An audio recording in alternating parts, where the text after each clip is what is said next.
Good morning, learners. Welcome to another lesson today, and we are still on the topic resources and economic activity. Resources and economic activity. In our last lesson, we talked about the subsistence crops. We talked about the subsistence crops. These were crops grown mainly for food. They were crops grown mainly for food. And here we are talking about bananas, we are talking about maize, beans, millet, sorghum, arrowroots. All those were traditional food grown mainly for food. So these crops were grown. Now today, I want us to talk about storage, food storage in traditional farming. Food storage in traditional farming. How was this food stored in traditional farming? Mostly in traditional food, they were stored in the granaries. They were stored in the granaries. And here, the granaries were small huts built, raised. They were raised, just small hut. This is grass. This is grass. And down here, there were tools. It was raised.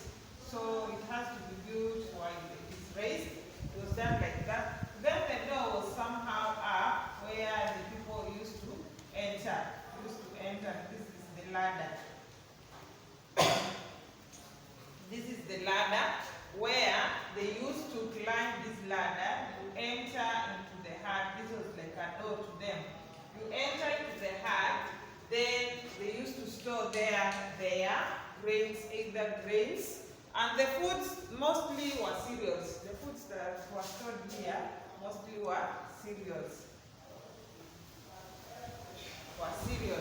So, here today, when you're talking about traditional storage, food storage in traditional African society, we are talking about different food types, different ways in which farmers in traditional society used to store their foods.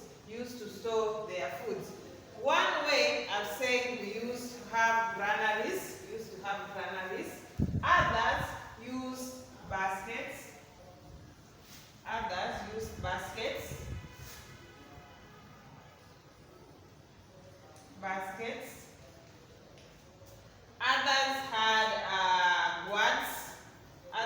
had gourds.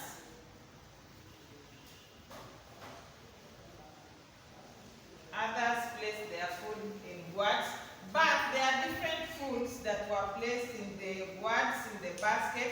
I said granaries, they only mainly use cereals. They stored their food, mainly cereals is what they used to store there. But also we have others. Cereals could also be stored in calabash. We have calabashes. We also have gourds. I've said cereals could also be stored in the gourds here. Cereals could enter into gourds. We have large clay pots.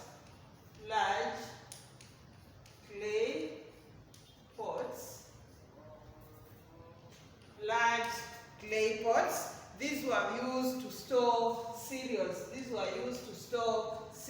Here we are talking about cereals. Let me write it here. We are talking about cereals. I said cereals could be stored in granaries, baskets, gourds. We have also large clay pots. We also have another. Some communities used crops like bananas were placed inside a homestead. Were placed on the poles of a homestead. Inside a homestead.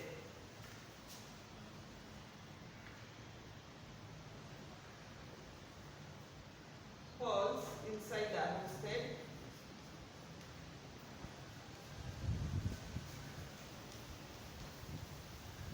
Here, when I'm talking about poles inside a homestead, I'm there were surrounding, maybe this homestead, this is our home, and there are poles along this home poles.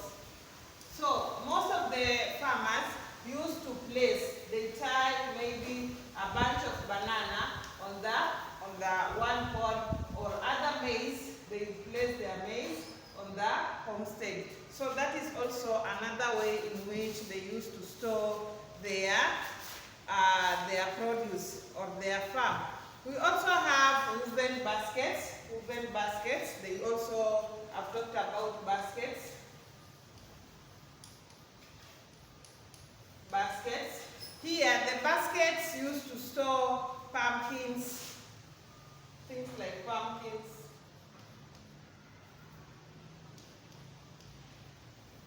and so on.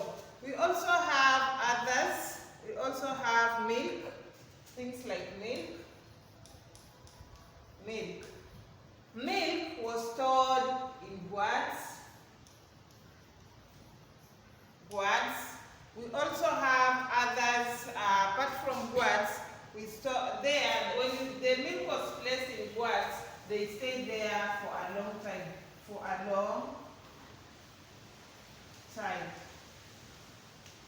So these are just examples of how people used to store their food. I said we have granaries, we have pots, we have baskets, we have gourds, we have poles inside the homestead. We also have places like, they used to place, example, meat. The meat was placed in the kitchen, and tied on top of a roof, inside the kitchen, on top of, maybe top of a roof, near fireplace.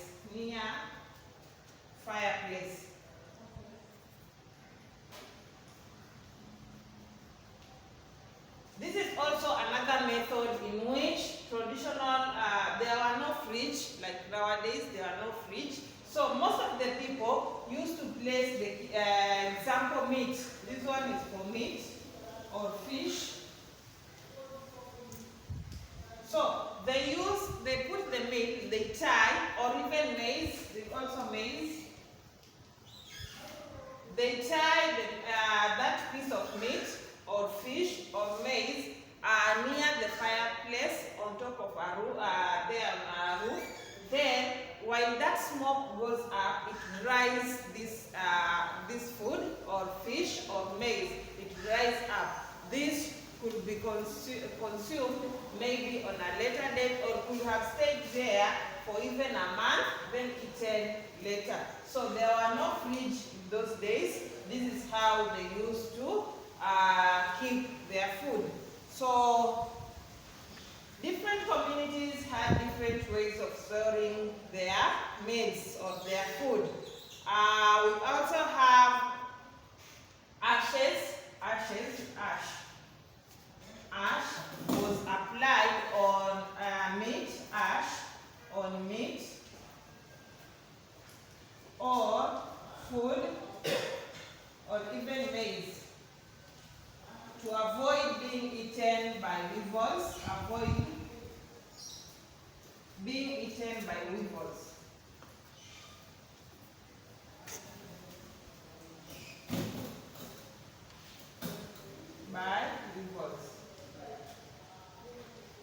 So these are examples. They are not all. There are very many examples of how people used to store their food in traditional African society. So make the list below by reading other books and adding up of what I've left out. So this is what I want you to do as your work to do.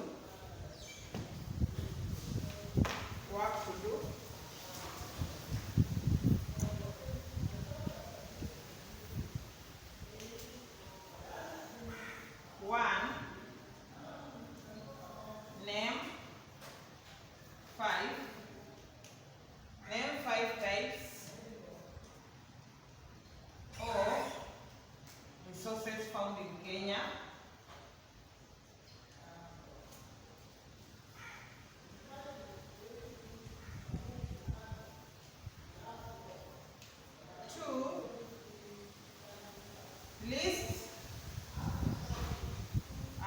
5 economic activities. List 5 economic activities commonly carried out.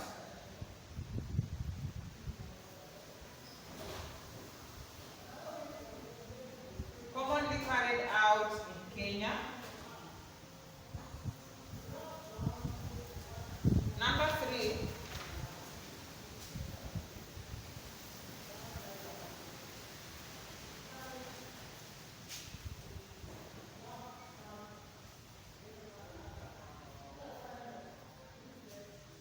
Number 3. Most widespread.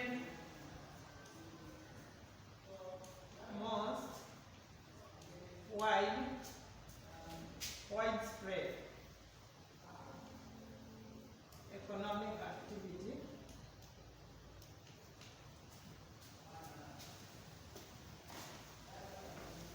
Economic activity in Kenya is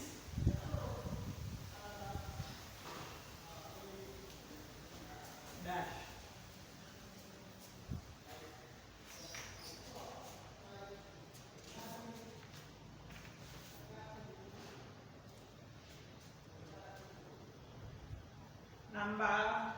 Number 4, this is number 3. Number 4, what is the difference? The difference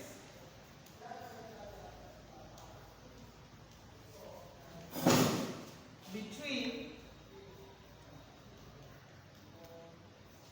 shift cultivation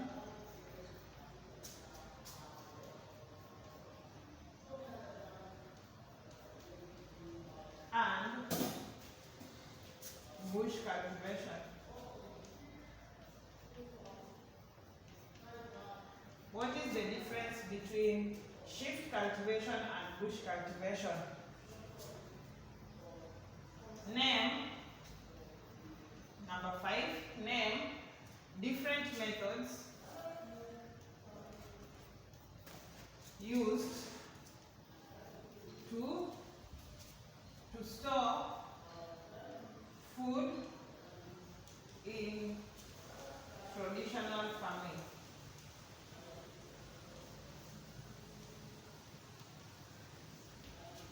So learners, those are the 5 questions. I want you to go through them.